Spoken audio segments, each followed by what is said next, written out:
I signed the surrogacy contract and thought it was just a job. I was 24.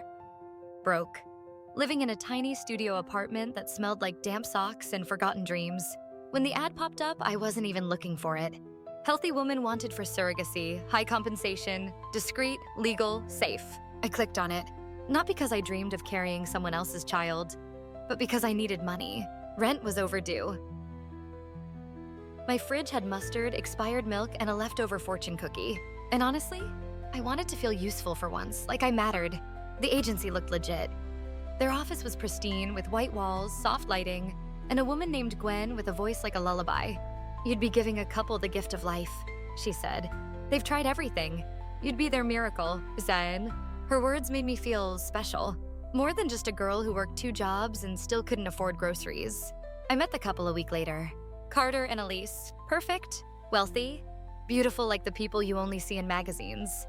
He in tailored suits, she in silk blouses and quiet elegance. They held hands like they were still in their honeymoon phase. They smiled like I was their answered prayer. "We've been trying for 6 years," Elise said softly. 3 miscarriages, 1 failed adoption. "This is our last hope." Carter added, "We're not just looking for a surrogate, we're looking for someone to carry our heart." I wanted to cry. They seemed so sincere. So in love, so desperate for a child to complete their picture-perfect life. I nodded. I'd be honored. The contract came 2 days later. Pages and pages of legal jargon I didn't understand. But Gwen said everything was in order. Standard agreement, the embryo is genetically theirs. You'll have no rights, no responsibilities, no contact after birth. I hesitated for a second, but then I thought of my mother.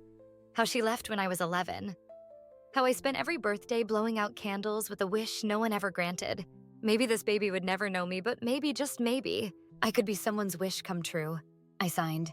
The procedure was quick, simple, they said. Fertilization, embryo transfer, monitoring. I followed every instruction, took every vitamin, ate every food on the approved list. And when the test came back positive, Carter cried. Elise hugged me like I was her sister. "We're going to name her Lily," Elise whispered one day. "If it's a girl, it just feels right." We met every week. Doctor visits, ultrasounds, little gifts from them, organic soaps, pregnancy pillows, a music box that played Brahms' lullaby. They never made me feel like an employee. They made me feel like family.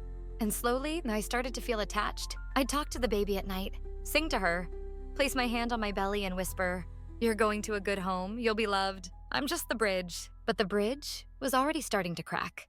And I didn't see it. Because I was too busy believing this was just a job, just a noble deed. Just a simple contract between 3 adults.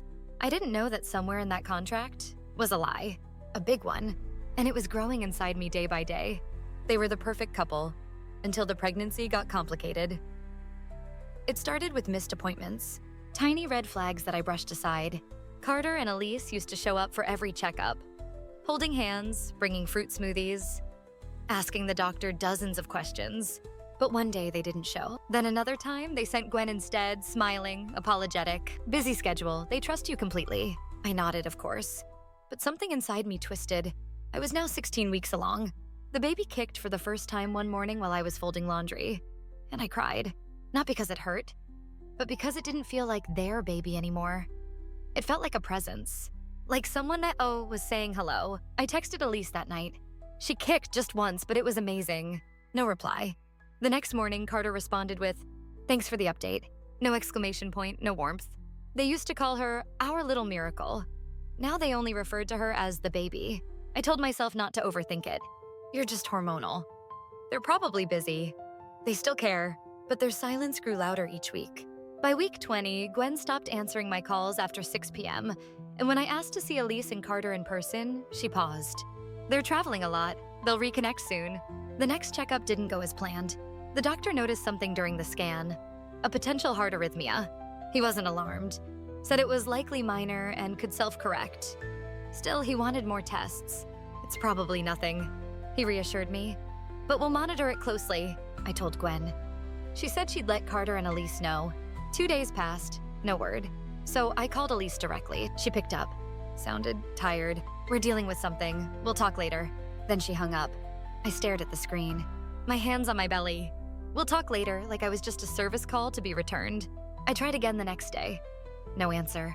Gwen finally called back and said, They're taking time to process. Don't contact them again unless it's urgent. Urgent? This was their child, wasn't it? At 22 weeks, I was admitted for monitoring. Mild preeclampsia signs, not uncommon, but serious enough for an overnight stay. I texted Gwen, then Carter. No response. That night, alone in a hospital bed, hooked to machines, listening to the steady beat of a baby I wasn't supposed to love, I whispered, "I'm here, little one," even if they're not. When I was discharged the next morning, there was no car waiting. Not like before. No flowers, no warm smiles, just silence. The nurse handed me a file as I was leaving. Said the agency had requested everything be sent to them from now on. Everything. Even the baby's heartbeat report. Something was wrong. Not with the pregnancy, with the arrangement, with them. A few nights later, I couldn't sleep. The baby moved more now. She kicked with rhythm, like she was dancing inside me. I stared at the ceiling and whispered, "They're not going to be there for you, are they?" And for the first time, I let the question hang, unanswered. A week later, Gwen called and said, "From now on, all communication will go through me." I asked why. She didn't explain, just said, "Focus on the pregnancy. That's your only job." But what if this wasn't just a job anymore? What if I had already fallen too deep? I pressed a hand against my belly and felt her respond. A soft thump. "You feel like mine," I whispered. And somewhere deep in my gut, I started to wonder, what if you are? I felt too attached, and they said I was overstepping. They sent Gwen again. This time, she didn't bring snacks or gifts or her usual soft tone. She brought a clipboard, a tightened smile, and a script. "We've been reviewing the situation," she said, "and we want to remind you of the emotional boundaries outlined in your contract." "Emotional boundaries?" I asked. She looked up from her notes. "You've been texting Elise frequently. You've used phrases like 'our baby,' 'I miss her movements,' and 'I talk to her at night.'" "Because I do," I said. She sighed. "You're not the mother, you're the carrier." That word, carrier. Like I was a vessel, a machine, a bang with legs. "This baby feels like mine," I whispered. "That's dangerous thinking," Gwen said. "You're projecting, it happens, but you must remember your role." My role. My role was to be invisible, to grow a life and give it away. To love deeply and then pretend I never did. But how could I pretend? When every night I felt her kick. When I sang to her. When I whispered promises I never thought I had the right to make. I told Gwen, "They don't even check on her anymore." She nodded curtly. "Their approach may seem distant, but it's intentional. It's to avoid emotional entanglement. And frankly, we expect the same from you." I clenched my hands. "They haven't asked for a single ultrasound image in over a month." "That's not your concern." But it was. Because I was the one lying awake every night, feeling her hiccup, feeling her turn when I played music, crying at the thought of handing her over to people who now felt like strangers. One night, I took a video of my belly. She was moving, slow waves under my skin like she was swimming. I sent it to Elise. This time, she replied, "Please stop sending things like this. It's not appropriate." That word cut deep, not appropriate. Suddenly, my love was a problem. My connection, an error. I wasn't supposed to care. Only complete the mission. Birth, exit, disappear. But how do you not love something you've protected with your own body? How do you not imagine what she'll look like? What her laugh will sound like? I tried journaling instead. Every night I wrote letters to her. "You may never know me, but I know you. I know how you stretch more to the left, how you love strawberry yogurt, how you calm down when I play violin music." I asked my doctor if I could find out the sex. He smiled gently. "They requested that detail remain confidential, but I'm the one carrying her," I said quietly. "Technically," he replied, "you're not the parent." I left the office with tears burning behind my eyes. That night, I sang to her anyway, even if I wasn't her parent, even if I was just the surrogate. Because if no one else was going to love her like this, then I would. And deep inside me, a terrifying thought began to grow. What if they don't want her anymore? What if that's why they've gone silent? What if they were preparing to disappear and leave her with me? Something felt wrong. And then they stopped visiting. 24 weeks in, and the silence had become deafening. No calls, no check-ins, no Elise, no Carter. Not even Gwen. I stared at my phone every night like it owed me an explanation. Like the truth might buzz its way into my hands if I waited long enough. But all I got were missed doctor reminders and a growing sense of dread. At the last appointment, I went alone. The nurse looked surprised. "Aren't the intended parents coming?" I shook my head. She hesitated. "They usually ask for copies of everything. Ultrasounds, notes, but we haven't heard from them in over a month." The doctor did the scan. The baby was healthy, strong heartbeat, growing beautifully. But I barely heard him. My mind was echoing with questions. Where are they? Why aren't they here? What are they hiding? I asked the agency. Left voicemails, sent emails. No reply. So I went to their office, the sleek white building that once welcomed me with tea and soft music. Now the door was locked, the blinds drawn, a sign taped to the glass. Relocated, by appointment only. No address, no number, gone. I walked back to the parking lot, my legs numb. I sat in the car for what felt like an hour, my hand resting on my stomach. The baby kicked softly, almost like she was asking me, "Are they coming back?" And I didn't know what to say. That night, I searched their names online. Carter and Elise Hargrave. No new posts, no social media, nothing updated since the day of the embryo transfer. I called the doctor's office again, asked if they had forwarded my records anywhere. The receptionist paused. Actually, but we were instructed not to share updates anymore. They said the arrangement was being reevaluated. What does that mean? I asked. I'm sorry, that's all I know. I couldn't breathe. The next morning, I received an envelope in the mail. No return address. Inside, a single-page letter. Typed formal. Due to unforeseen personal circumstances, the Hargraves will be stepping back from all further involvement with the pregnancy. No further support, contact, or commitment should be expected. The agency has ceased operations. No names, no apology, just detachment. Cold, final. I sat on the floor, the papers shaking in my hands. What did that mean? Were they abandoning the baby? What would happen after I gave birth? Would the child become a ward of the state? Was I going to be forced to give her to strangers? Or worse, was this always the plan? A sudden wave of nausea hit me. But it wasn't the pregnancy. It was fear and anger. I had never seen their IDs, never verified their background. I signed what Gwen gave me. I trusted their smiles, their soft words, their "you're our angel" speeches. But now, I couldn't even prove they existed. That night, I cried in the bathtub, holding my belly with both hands. I don't know what's happening, I whispered to her. But I won't let anything happen to you. I don't care what that contract says. You're not just a transaction, you're mine. And for the first time, I didn't whisper it out of confusion, but out of certainty. Something was deeply, terribly wrong, and somehow I was the only one left to protect her. The birth was rushed, and they took the baby away. Immediately, I was 36 weeks and 2 days when it happened. Too early, but not dangerously so. I was eating cereal, watching the ceiling fan spin, when the first contraction hit like a punch to the spine. It didn't feel real, until the second wave came, and the cereal bowl hit the floor. I called 911, then the hospital. They told me to come in right away, alone. No husband, no partner, no family, just me. And the baby no one seemed to want anymore. When I got there, everything happened so fast. Nurses, monitors, IVs. The contractions came harder, faster. And still, in the back of my mind, one thought kept screaming, "They're not here, they're not coming." The doctor asked if I had someone to call. I shook my head. No one? No one, I whispered. When it was time to push, a nurse took my hand. "You've got this, honey. You're not alone, not really." But I was. And I wasn't thinking about pain or pushing. I was thinking, will they take her? Who will hold her? Will I even get to see her? Then she arrived. A cry pierced the room. High, sharp, alive. My baby. Even if I had no right to call her that. She was mine. I sobbed. Not from pain, but from how much I already loved her. They laid her on my chest. And for 1 minute, just one, I felt like I had found home. Her skin was soft, her cry slowed, her heartbeat matched mine. "Hi, little one," I whispered. "It's okay, you're safe." She opened her eyes, and in that moment, I swore I'd never let her go. But I had to, because the nurse was already reaching for her.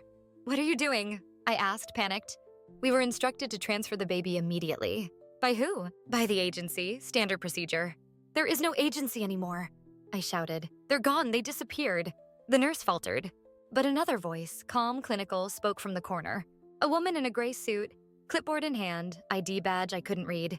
"Ma'am, per the contract, the child must be placed in our temporary custody until proper guardianship is confirmed." No, this is wrong. She needs me." I tried to sit up. My body screamed. Tears blurred my vision, but I saw them wrap her up. White blanket, little hat. No name tag. Just a sticker marked, "Female, unknown parents." "Please," I begged, "let me hold her. Let me say goodbye." "You're not authorized," the woman said coldly. "You signed the contract. You waived your rights." They wheeled her out before I could memorize her face, before I could count her fingers, before I could whisper to her, "You are wanted, you are loved, by me." I broke down, cried until the nurses gave me something to make me sleep. But sleep never came, just silence. And the sound of her cry replaying in my mind, over And over, again. The next morning, the nurse said, "The agency refused to give a name for custody. They're trying to track them down." I sat up slowly. "What happens if they can't?" She hesitated. "Then the baby becomes a ward of the state." My chest collapsed. I asked to file for temporary custody. They told me I had no legal standing, that I had knowingly relinquished all parental rights. But how could I relinquish something I never truly understood was mine? Something didn't make sense. If this was really their baby, why did they abandon her? Why disappear? Why rush the birth? Why leave her listed as unknown? Unless she wasn't theirs to begin with. I requested medical records and discovered a hidden truth. The hospital said it would take a few days to gather the documentation to process the request, but I couldn't wait. Not when my baby, was in limbo, listed as unclaimed. Not when every second without her felt like oxygen leaving my lungs. I called daily, sat in waiting rooms, paced outside the nurse's station. "Please," I begged, "I just need to understand what's going on." On the fourth day, a young intern handed me a sealed envelope. "Everything you asked for is in here," she said softly. "Are you sure you want to read it alone?" "Yes," I whispered. I wasn't sure. But I couldn't let anyone else read it before me. Not after what I'd already lost. I sat on a bench in the hospital courtyard, unsealed the envelope with shaking hands, and opened the first file. Embryo transfer report, patient Sarah Jennings. That was me, date matched, clinic matched. I kept reading. Egg source, Sarah Jennings. Sperm source, unknown. Anonymous donor, clinic record encrypted. I froze. Wait, egg source, Sarah Jennings? I blinked, reread it, again and again. No Elise, no genetic mother listed but me. My fingers gripped the pages, heart pounding. I flipped through the next documents. Consent form, oocyte retrieval, with my signature. But I never signed for egg retrieval. I was told it was their embryo, their baby. I thought I was just the carrier.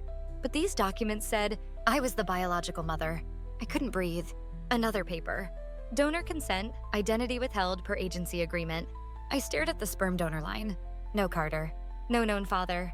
Just a code. They used my eggs. They implanted me with an embryo created from me. And someone I never chose. They lied. Everything they told me about being just the bridge, about no attachment, about her being theirs, was a lie. And suddenly the silence made sense. They hadn't abandoned her. They'd never intended to keep her, because she wasn't their child. They used me. Not just my body, my biology, my blood, my DNA. I started crying in the middle of the courtyard. Not quiet tears, but deep wounded sobs that shook my spine. A nurse came outside, asked if I needed help. I held up the folder. "They stole her from me," I whispered. "And now they're trying to erase me from her life." That night I didn't sleep. I held the files to my chest like a shield, reread them until the pages blurred. And then I knew what I had to do. I called an attorney the next morning, one that specialized in reproductive rights. Told her everything, from the ad, to the birth, to the medical records. She was silent for a long time, then said, "This isn't just unethical, it might be criminal." We filed an emergency petition for maternity rights. The hospital pushed back. The agency, what was left of it, denied wrongdoing. But the documents spoke louder than anyone else. A hearing was set. I would have to prove I was more than just the surrogate. I'd have to fight. Not for custody, not for rights. For the truth. And for her. I found the DNA results, and my world fell apart. It was raining the day the envelope arrived. Not a storm, just a soft, steady rain. The kind that makes the world feel quiet. Too quiet. The attorney had warned me. "Are you ready for this? Once we open it, there's no going back." I said yes, but I wasn't ready. Not really. How could I be? How do you prepare for a piece of paper that might rewrite your entire life? The results came in a plain manila envelope. No dramatic label, no bold lettering, just truth. Folded in silence, I sat in the corner of her tiny office, the blinds drawn, the world shut out, and opened it. DNA relationship testing report, Subject A, Sarah Jennings. Subject B, female infant, hospital ID number F349. Probability of maternity, 99.999997%. I stopped breathing. The numbers blurred. The decimal points melted. But the meaning screamed louder than anything ever had. She's mine. She was always mine. Every cell in her tiny body came from me. I couldn't stop crying. Tears fell silently at first. Then came the gasps. Then the sobs that felt like they were being ripped out of my bones. The lawyer sat beside me. Didn't speak. Just waited until I could. When I finally looked up, she said, "We now have undeniable proof. No one can deny this anymore. Not the hospital, not the agency, not even the Hargraves, if that's even their real name." I asked one question. How could they do this to me? How could they look me in the eye, and lie about everything? She answered gently, "Because they never saw you as a person, only a means to an end." The weight of that hit harder than anything. They didn't just lie. They erased me. Deliberately, strategically, with smiles and contracts and thank yous. But the worst part? I almost believed them. I almost walked away. I almost delivered my child to strangers. I almost let her go without ever knowing who she truly was, because I thought I didn't have the right to ask. Because I thought love meant silence. But now, I had proof. Not just in my belly, not just in my heart, but in black ink and government seals. I was her mother, and I would not be erased again. The next step was court. We filed an emergency appeal, attached the DNA results, demanded immediate suspension of any custody handoff. The state pushed back. The hospital claimed it followed protocol. No one could reach the Hargraves. They had vanished, like ghosts, like they'd never existed at all. But the baby? She existed, and she was still in temporary care. No name, no family, no connection. Until now. The court gave us a hearing date. 7 days. 7 days to prepare. To tell my story, to prove I wasn't some emotionally confused surrogate. To prove I was her mother. Her only real mother. I spent those 7 days writing letters to her, even though she couldn't read. Even though she couldn't hear me yet. But I wanted her to know, you weren't abandoned, you were stolen, and now I'm coming back for you. And then, I did something I never thought I'd do. I bought her first outfit, not for someone else's baby, not for charity, not for duty, for my daughter. A small, soft yellow onesie, with tiny white clouds, and the words across the chest, "Loved from the very beginning." I wasn't a surrogate. I was the mother. The courtroom was colder than I imagined. Not physically, emotionally. Sterile walls, tense silence. Papers shuffling like whispers behind my back. I sat at the petitioner's table, my lawyer beside me. My hands clenched so tightly they left crescent marks in my palms. Across the aisle sat representatives from the hospital, a child protective services officer, a court-appointed guardian ad litem for the baby, but no Elise, no Carter. They were ghosts now. The judge entered. We rose. And my heart beat so hard I thought it might explode through my ribs. "You may be seated," the judge said. Her voice was calm, measured, neutral. But I could feel the weight in the room. Everyone wanted to know if I was lying, or if I was telling a truth too complicated to believe. My lawyer stood first. "Your Honor, what we present today is not a custody dispute. It is a reclamation of identity, of truth, of motherhood." She laid out the timeline. The contract, the pregnancy, the disappearance, the DNA. Then she handed the envelope to the court clerk. "These are certified DNA test results," she said, proving with 99.99997% certainty that the petitioner, Sarah Jennings, is the biological mother of infant F349. Despite being told she was carrying an embryo genetically unrelated to her, our evidence shows otherwise. She was not a surrogate. She was, and is, the mother. The room was silent. You could hear the judge exhale. She turned to me. "Ms. Jennings, would you like to speak?" I stood up, legs shaking, hands trembling, but voice steady. "Your Honor," I said, "I was told I was helping a family, that I was carrying someone else's child. I was promised clarity, support, and separation." I paused, swallowed. But I was lied to. The embryo wasn't theirs, it was mine, my egg, my body, my baby. A tear slipped down my cheek, but I didn't wipe it away. I felt her grow inside me. I sang to her. I protected her. And when she came into this world, they took her from me before I could say her name. I looked the judge in the eye. I didn't come here to fight over custody. I came here to undo a lie that stole my daughter from me. The opposing counsel tried to raise questions. She signed a contract. She waived rights. She was compensated. The system functioned as intended. But my lawyer stood again. "Your Honor, a contract built on deception is not a contract. It's exploitation." The judge asked to review the embryo records. Hospital files, agency documents, signatures, dates. Each one confirming the same impossible truth. I never agreed to use my own eggs. Yet I did. "Ms. Jennings," the judge finally said, "why didn't you realize earlier that the child was yours?" I swallowed hard. "Because I trusted them. Because I was told not to ask questions. Because I was desperate. Because I believed if I followed every rule, I could help someone. And instead, I was the one who got used." Silence again. The guardian ad litem stood to speak. She was a woman in her 60s, calm eyes, firm tone. Your Honor, I've spent time with the child. She's healthy, but she's missing the one thing she deserves most. A mother who wants her. She turned to me. Ms. Jennings is that mother. I gasped. My knees nearly buckled. The judge took a long pause, then spoke. Given the overwhelming evidence, I rule in favor of Sarah Jennings. Legal maternity rights are hereby granted. Custody to be transferred immediately. Immediately. My lawyer squeezed my hand. I couldn't speak. I could only cry. The kind of cry that comes from a place deeper than words. A sound from the soul. That afternoon, I walked into the Social Services Center, signed 6 forms, showed my ID, handed over the DNA results. And then, they brought her in, wrapped in a soft hospital blanket, her little fists curled, her eyes blinking. And when they placed her in my arms, it all stopped. The noise, the pain, the months of confusion and fear, gone. Terrible. Only one thing remained. Her. She looked up at me and I whispered, I'm here. Finally, I'm not letting go again. They tried to take my baby for good, but I fought back. I had her home for 13 days. 13 perfect, chaotic, miraculous days.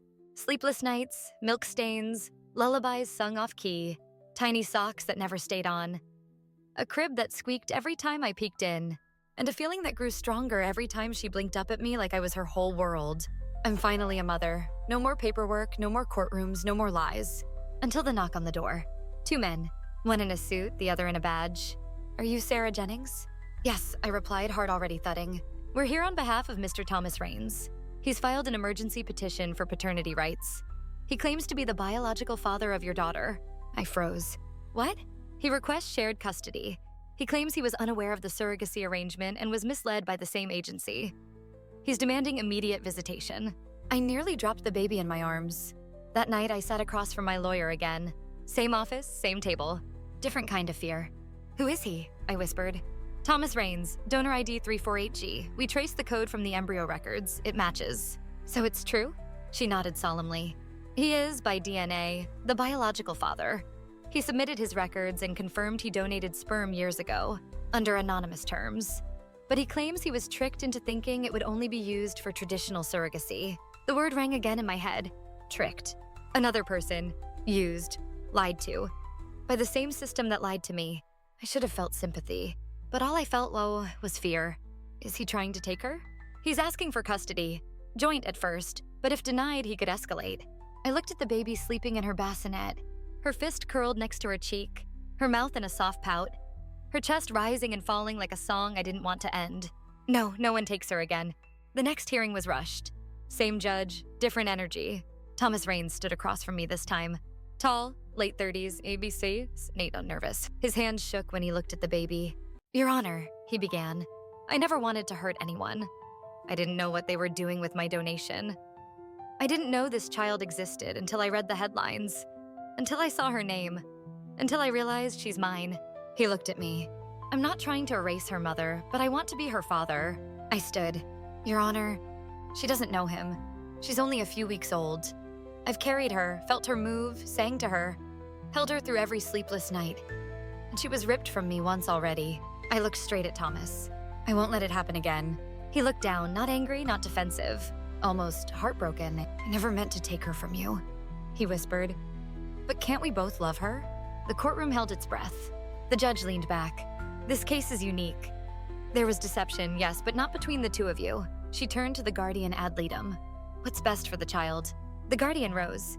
The child has already been removed from her mother once. Another disruption now would harm her. Biological connection does not outweigh emotional stability. Visitation may be discussed in the future, but immediate custody should remain with the mother. I exhaled. My knees nearly gave out. The judge ruled. Sarah Jennings will retain full legal custody. Thomas Raines may petition for supervised visitation, pending further evaluation and consent. Outside the courtroom, he stopped me. She looks like you, he said softly. She has your chin, I replied. We stood there in silence, two strangers bound by something bigger than DNA. Take care of her, he whispered. I already am. As he walked away, I didn't feel victory. I felt clarity. This wasn't a battle. It was a reclaiming, a protection, a promise. And that night, I rocked my daughter in my arms, held her close, kissed her tiny forehead, and whispered, no one's taking you again, not while I'm breathing, not ever. I got my child back. and took back my life, 6 months later, the world looked different. Not easier, not perfect, just mine. My apartment still smelled like warm bottles and baby powder. There were toys in the bathtub, tiny socks in the laundry, stacks of paperwork beside her crib, and every morning began with the same quiet miracle. Her. She smiled now, not just reflexively, but like she meant it. Like she knew I was her home. And every time she did, it stitched something back together inside me. I named her Lila, short for Delilah, but also because it sounded like light, like softness, like something blooming, because that's what she was, a blooming in the ruins. I had therapy sessions twice a week, court follow-ups once a month, supervised visitation for Thomas Raines, which I allowed. Carefully, cautiously, he kept his word. He never pushed, never threatened, never called himself dad, just sat with her quietly. Once I saw him cry as she grabbed his finger for the first time, and I knew this wasn't a war anymore. This was a wound we were both learning how to care for. I started writing again, first for myself, then for a blog, then a small piece in a parenting magazine. Title? Not the Surrogate. But it did my unexpected journey into motherhood. It went viral. Emails poured in, other women, other stories, other wounds. And I realized I wasn't alone. I never had been. I gave a TED Talk 6 months later. I stood on that red dot, looked out into the crowd, and told them. They told me I was just a vessel, just a contract, just a body. But my body remembered. My heart remembered. And when they tried to erase me, I remembered who I was. I was her mother. The audience rose, applauded. And somewhere in the second row was my daughter, asleep in a baby carrier, held by my best friend, drooling on her sleeve. Perfect. That night, I held Lila and whispered, "You were never a mistake. You were never a secret. You were never anyone's to give away." I kissed her forehead. "You are mine, and more than that, I am yours."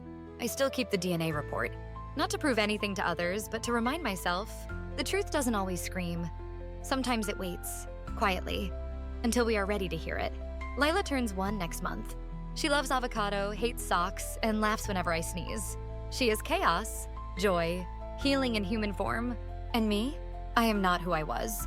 I am not the scared girl signing a contract in a cold office. I am not the woman crying alone in a hospital bed. I am not the surrogate. I am the storm that came after the silence. The flame that lit itself back up. The mother, her mother. Some people leave scars, others leave lessons. Burn and reborn stories that break you, then rebuild you.